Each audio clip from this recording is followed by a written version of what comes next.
सपना और आईना। किसी वैश्य ने एक सपना देखा कि एक ब्राह्मण उसके पास आया और उसके साथ सहवास किया।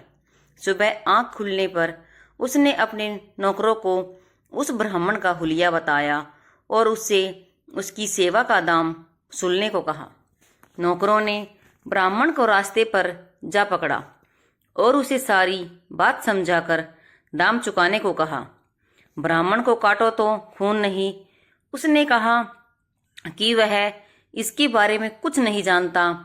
पिछली रात वह अपनी पत्नी के साथ घर पर सो रहा था और न ही उसके पास देने के लिए पैसे ही हैं।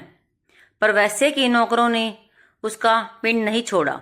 वह गिड़गिड़ाया, विनती की, पर उनके कान पर जू भी नहीं रेंगी। तमाशा देखने के लिए राह चलते लोगों की भीड़ लग गई।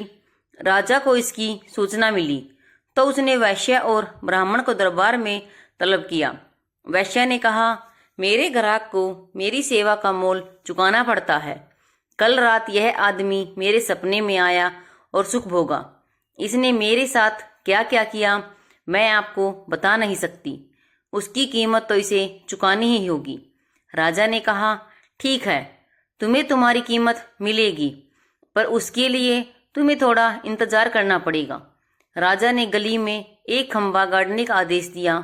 खंबे के ऊपरी छोर पर चांदी के सिक्कों की एक थैली बंधवाई और नीचे जमीन पर एक आईना रखवा दिया। फिर राजा ने वैश्य से कहा, आईने में हाथ डालकर अपने रुपए ले लो। ये रुपए तुम्हारे हैं। वैश्या चकरा गई, कहने लगी, आईने में हाथ डालकर मैं रुपये कैसे ले सकती हूँ? मुझे असली रुपये चाहिए जो उस थैली में है। राजा ने कहा, नहीं, वे रुपये तुम्हारे नहीं हैं। ब्राह्मण सपने में तुम्हारे पास आया था। आईने में जो रुपये तुम देख रही हो वही तुम्हारी कीमत का सही भुगतान है। धन्यवाद।